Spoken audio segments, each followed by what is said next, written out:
Good evening po mga katrokis at sambayan ng karerista. Tayo'y magbibigay po muli ng ating mga giya, Mang Kelos TV, para sa May 27, 2026, Miyerkules, na may dala-dala pong carry over sa Pick 6 na 675,642 pesos and 55 centavos, at ganyan din ang DDU plus 1 sa race 1, 2, 3. Nagkakahalaga naman na 232,874 pesos and 62 centavos. Ito'y gawa po nung nagdaan na nagkadihaduan po sa bakuran po ng Metrotorp at na-cancela po ang karera nung araw ng linggong din iyon, kaya medyo matagalan po bago idaraos po rin sa kanila ang pangarera. Kaya hinay-hinay lang po dahil medyo makapal po ang pagkaka-line up at magulo. Kung may krusonada lang pong dihado, isama po natin muli. Tayo po'y yun na rin magtatagal pa at umpisahan na rin po natin kaagad. Salamat po. 7 pangarera po ang hinanda at ito po'y magsisimula po ng alas 4 ng hapon. Karera numero 1, start po ng first pick 5 races 1 to 5.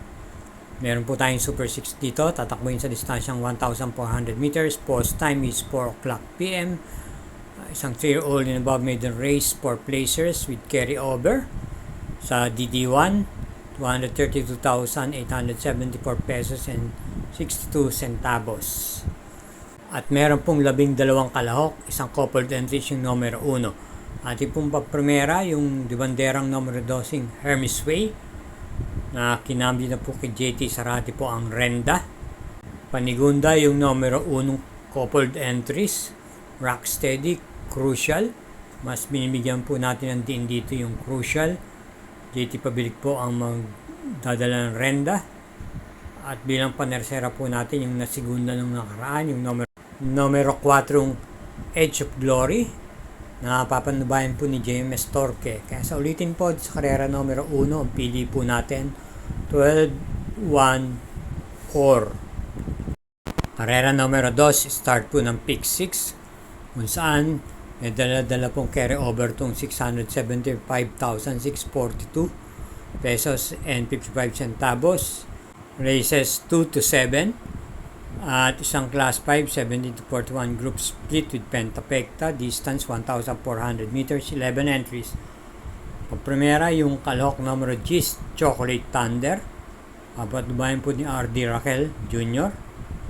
Panigunda yung numero 1 Take a Chance, PR Dalema naman po.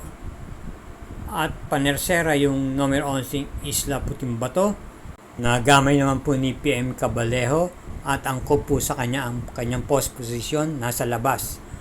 Sa ulitin po sa karera numero 2, ang pili po natin 10-1-11. Karera numero 3, start po ng second pick 5 races 3 to 7. Isang class 5, 17 to 41 group split with Super 6, distance 1,400 meters, 11 entries, isang coupled yung numero 2. Ang primera po natin dito yung kalahok numero 3, Supreme Dynasty. Si B. Diala po ang renda. Ito po yung Mary Mate at naipipacing. Maganda po ang kanyang kinikilos ng nakaraan. Nanalo na po ito nung nakaraang March. At itong sinundan niyang takbo ay maganda naman po din ang kanyang pinapakita. Parati pong nasa timbangan. Bilang panigunda po natin dito yung coupled entries number 2, Wallop, Make a Difference. Dito po tayo mas binibigyan pansin yung Walof na kapanubayan po ni JMS Torque at kagaling po sa magandang pagkakapanalo. At panersera po naman natin dito yung kalahok numero 4 Sweet Sinji, na papanubayan po ni LF De Sus, lately ay nasa timbangan po. Kaya dito sa karera numero 3, ang pili po natin dito 3-2-4. Karera numero 4, start po ng pick 4 races 4 to 7. Isang class 4 group 42 to 56 group split with Pentapecta, distance 1,400 meters, 11 entries. Pampremera po natin dito yung imported horse na namusin kong Top Star, A.R. Ramos naman po ang renda, nakagagamayan niya po ito. Maganda po ang kanyang kinikilos ng nakaraan. Tapos po galing sa panalo to, ito po ay dumating din naman po ng segunda na nadihado pa siya ron. Pwede pong i-pacing itong kabayang to at may taglay din pong remate. Bilang panigunda naman po natin dito yung kalahok numero 3, Mang Nano. RD Raquel Jr. po ang renda. At panersera po natin dito yung numero 6, Bad Boy MJ ni Joel Ciego. Kaya dito sa karera mo na 4, ang pili po natin 5, 3, 6. Karera numero 5, distance 1,400 meters with Super 6. Isang Class 4, Group 42 to 56 group split. At meron po tayong 10 entries. Ang primera po natin dito, yung kalahok numero 5, Parisian Life. Gamay po ni JR De Ocampo. Maganda po ang kanyang preba nitong nakaraan huling takbo niya.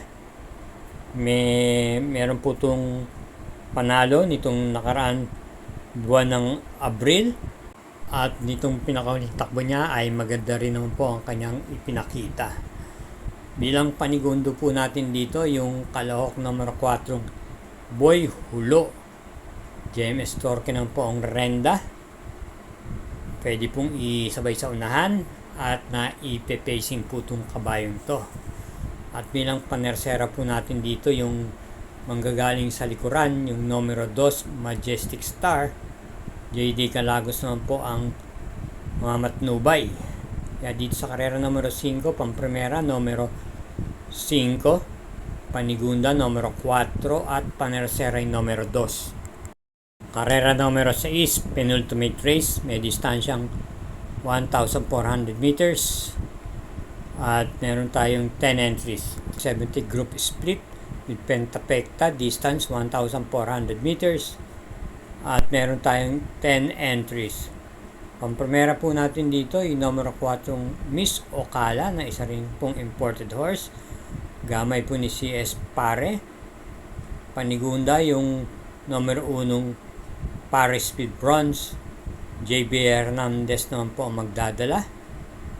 At bilang panersera po natin dito yung derimating numero G's, Baobab ni JR De Ocampo. Kaya sa ulitin po, dito sa karera numero 6, ang pili po natin, pamprimera numero 4, panigunda numero 1 at panersera numero G's. Karera numero 7, last daily double, parating po ito ng pick 6, pick 5 at pick 4. Meron po tayo ritong 11 entries, distance 1,400 meters, isa lang Class 4, 42 to 56 group split with Super 6. At itong pamprimera, yung balik pista, yung numero 5, Front Runner. JR De Ocampo ang magdadala. Panigunda naman po natin yung numero 3, Nefer Yure. JB Hernandez na po. At itong mga nakarang last touran niya ay parati siyang in the money. Panersera po naman natin dito yung numero 2, Life's Get Better, Eji Guerra. Nung mga nakuling takbo niya ay maganda rin po ang kanyang pinakita. Ito'y may taglay pong tuling. At may naitala po itong magandang panalo nung buwan po ng Marso. Kaya dito sa karera numero 7, ang pili po natin, pamprimera numero 5, panigunda numero 3 at panersera numero 2. Thank you again for watching, mga sambayan ng karerista. Inay-inay lang po sa ating paglilibang at naway matapat po ang ating mga giya. At huwag po natin kalilimutan, i-follow po ang Samut Sari Mangkelos TV FB page. Salamat po.